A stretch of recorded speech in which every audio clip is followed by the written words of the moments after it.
I want you to go read the story about Mephibosheth. Welcome into the broadcast today, everybody, of You Are Enough. The betrayal, it will never pay off for people that drop you. I want you to know what's getting ready to happen to you. And I want you to understand what's getting ready to happen for you. You waited for this for a very long time.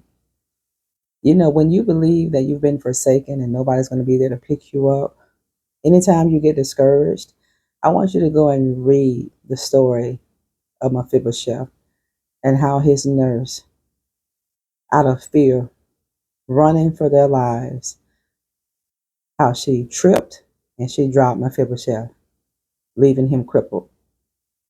What people do to you, they think they're going to leave you crippled.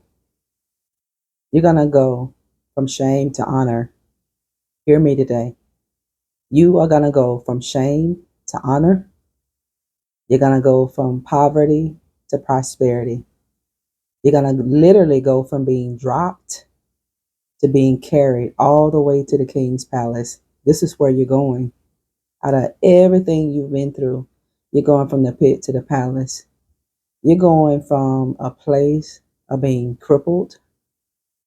You're going from a place of being dropped. You're going from a place of being forsaken, forgotten, not properly taken care of, not properly loved, to the absolute opposite. You're not going to live in Lodabar. That's where the enemy wanted you to live. He wanted you to stay. This is why you've been crippled. But for such a time as this, God is raising you up out of the ashes. God is raising you up out of this Lodabar place. It don't pay to betray when God is on your side. It doesn't pay for people to drop you thinking they're going to leave you lame and they're going to leave you maimed. They're going to leave you crippled. And that's how your story going to end. This is not how your story going to end. You are literally going from the pit to the palace. I know maybe you've been embarrassed and made to feel ashamed by the things that you've had to go through within your life. But God going to take that shame and he's going to give you double for your trouble. For all of your former shame, I want you to take a moment right now and think about every time you were made shame, every time you were dropped, every time something crippled you emotionally, your dignity, your self-respect. I want you to think about those moments.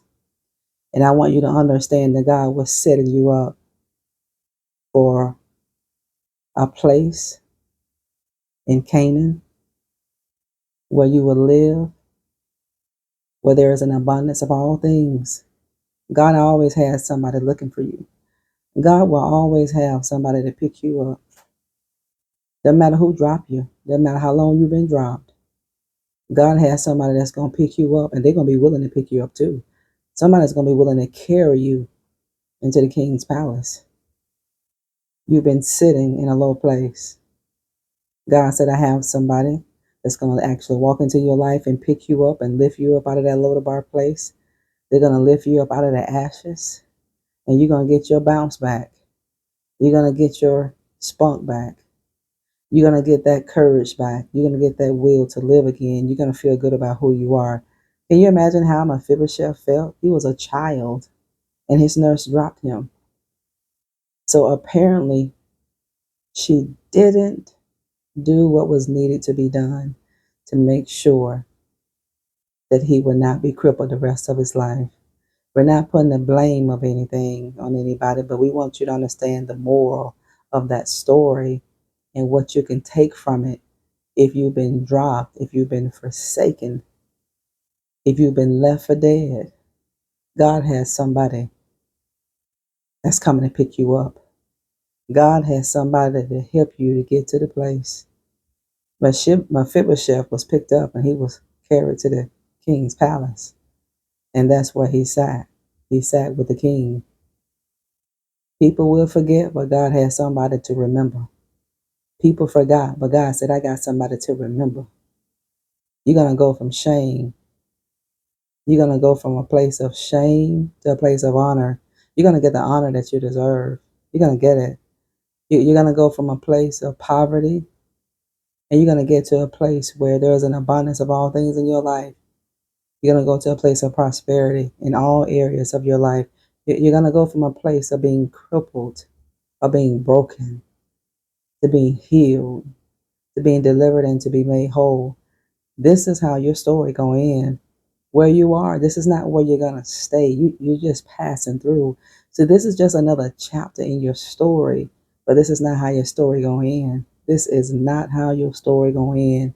See, the enemy had in his sense, and he didn't have any, because he would have never touched you. See, the enemy didn't see your future because he's not omniscient, he's not all knowing. And let me tell you something else about the enemy: he's not omnipresent. He can't be everywhere at the same time. Only God can. God is omnipotent, he's all powerful, he's omniscient, and he's all knowing. God is omnipresent. God is the only one that can be everywhere at the same time. You will drop. God said, I got somebody that's coming in your life to carry you. Where are you going to be carried? You're going to be carried from Lodabar, and you're going to be carried to a place where there are abundance of all things: love, respect, honor, opportunities, restoration. Your life is going to be restored. And this is just how God allowed it to be restored. You had to go through the worst of the worst. When we go through things in life, we don't like to suffer. We just don't like to go through. And when we do go through, sometimes we want a quick fix. But there are no quick fixes. What God is preparing for you, family, it can't be a quick fix. You know, we live in a microwavable generation where everybody wants something real quick. And we live in an entitled generation where people believe just because you know this person that you are entitled. No, we don't have that mentality. We're not entitled for anybody to do anything for us. What God is going to do for you is because of his favor for you. It's because of his love for you. This is why you're going to experience it. God saw every tear you cried, and God bottled your tear. The sleepless nights, God was there with you. God carried you. This is why you didn't lose your mind. This is why God kept your mind at ease and at peace, so you didn't have a nervous breakdown. Don't you know the enemy forced these problems in your life? He bombarded his way in your life to cause you so much affliction. He wanted you to lose your mind because he wanted it.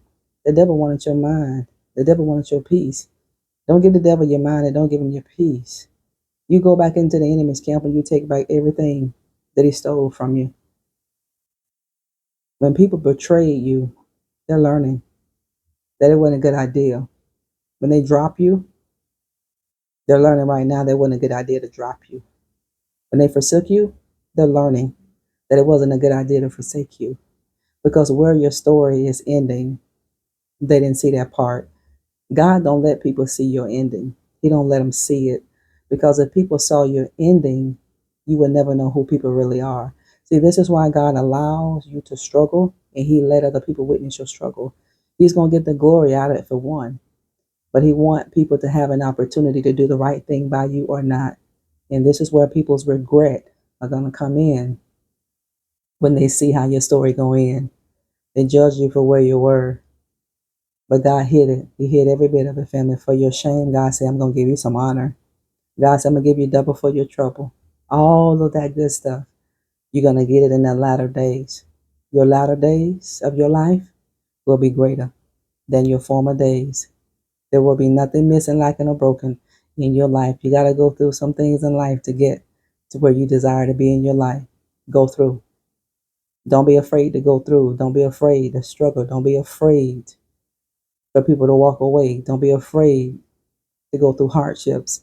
Don't be afraid of the trial. Don't be afraid of the tribulation. Embrace it, because God is right there with you. He's carrying you. God is carrying you. Hashtag that. God carried me. I don't know about you, but God carried me. I'm not ashamed to say it. God carried me. God kept me. My God, we are blessed people today, and we're going to give God the honor that he deserves. I'm telling you, this is what your life is getting ready to look like. From shame to honor, from poverty to prosperity, from being broken to healed, from being crippled and lame. God is going to have somebody to carry you, and they're not going to carry you and drop you. They're going to carry you because you're precious cargo. And where are they going to be seated with you? God is going to allow somebody to sit you at a king's table. God is preparing a table for you right now in the presence of your enemies. It's a good table.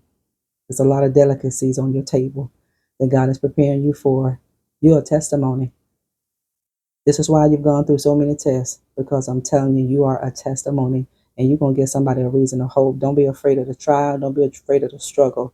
Embrace it. You was built for it. You were built for everything that you're going through with, because it is through Christ Jesus who gives you the strength. You wondering how you going to make it. God said, my strength. Let the weak say I'm strong. If you feel weak, say I'm strong. Let the weak say that I'm strong. Thank you for tuning in our broadcast. Don't forget to subscribe, like, and share our videos. We'll talk later. Bye-bye.